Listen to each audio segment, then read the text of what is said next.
নমস্কার বন্ধুরা, প্রিয়াঙ্কা রান্নাঘরে আপনাদের সকলকে স্বাগত জানাই। আবার নিয়ে চলে এসেছি নতুন একটা রেসিপি নিয়ে, চিকেন মহারানি।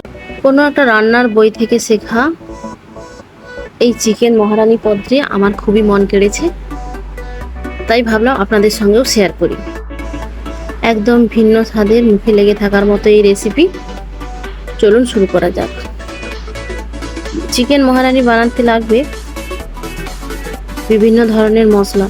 এই মশলাগুলি আসলে মহারানীর ঐতিহ্য, সাজসজ্জা, অলংকার, ঐতিহ্যের প্রতীক। যেমন আমি এখানে ব্যবহার করছি গোটা ধনে, দারচিনি, লবঙ্গ, এলাচ, জায়ফল, জয়িত্রী, কিছুটা গোলমরিচ, কিছুটা শাহমরিচ, কাজু, মৌরি, কিছুটা আমন্ডস বাদাম, শুকনো লঙ্কা কড়াইতে দিয়ে ভালো করে ভেজে হালকা রোস্ট করে নেব। এরপর দেব এতে 2 চামচের মতো পোস্ত। পোস্তটা আগে থেকে দিলে পুড়ে যাওয়ার চান্স আছে, তাই পোস্তটা দেরিতেই দেবেন, নামানোর ঠিক আগেই দেবেন। সামান্য নেড়ে চেড়ে এটাকে নামিয়ে নিন। এবার ঠান্ডা করে গুঁড়ো করে একটা সুন্দর পাউডার বানিয়ে নিন। এবার কড়াইতে তেল করে এবার দেব তাতে কুচি করে রাখা পেঁয়াজ। এবার পেঁয়াজগুলো ভালো হয়ে ব্রাউন হয়ে ভাজা হয়ে এলে এবার এতে দেব লবণ, যাতে পেঁয়াজের সমস্ত জলটাই ভালো করে বেরিয়ে পেঁয়াজটা ভালো করে ভাজা হয়ে যায়। এরপরে পেঁয়াজটা ব্রাউন কালার হয়ে গেলে এতে দেব নুন মাখিয়ে রাখা চিকেনগুলো ভালো করে পেঁয়াজের সাথে ভাজা হয়ে গেলে এবার এতে একে একে অ্যাড করব সমস্ত মশলা। দেব আদা বাটা, দেব রসুন বাটা, দেব লাল লঙ্কার গুঁড়ো,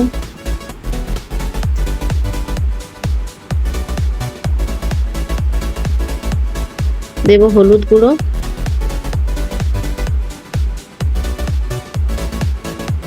এবার ভালো করে সমস্ত মশলা কষিয়ে ঢাকা দিয়ে কিছুক্ষণ সেদ্ধ করে নিতে হবে। এবার মশলা থেকে তেল ছাড়তে শুরু করলে এবার ভালো করে নেড়ে চেড়ে যোগ করব গুঁড়িয়ে রাখা ভাজা মশলাটা দিয়ে ভালো করে মাংসের সাথে কষিয়ে নিতে হবে। ভালো করে কষানো হয়ে গেলে এবার এতে দেব ফেটিয়ে রাখা টক দই।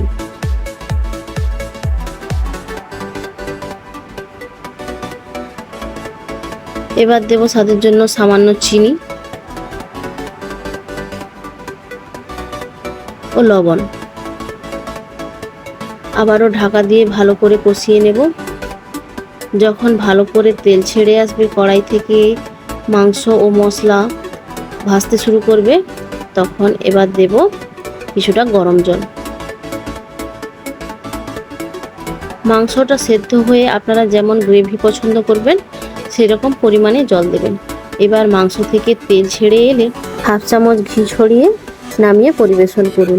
যদি কেউ রিচ পছন্দ না করেন তাহলে ঘিটা স্কিপও করতে পারেন। এবার নামিয়ে পরিবেশন করুন। কথা দিচ্ছি, শুধু নামেই মহারানী নয়, স্বাদেও মহারানী। একবার বাড়িতে বানিয়ে অবশ্যই ট্রাই করবেন এবং কমেন্টে জানাবেন কেমন লাগলো। আর আমার এই ভিডিওগুলি যদি আপনাদের ভালো লেগে থাকে তাহলে অবশ্যই লাইক, কমেন্ট, শেয়ার করবেন এবং নতুন নতুন ভিডিও পেতে উৎসাহ দেবেন এবং অবশ্যই আমার চ্যানেলটিকে সাবস্ক্রাইব করে রাখবেন। ধন্যবাদ।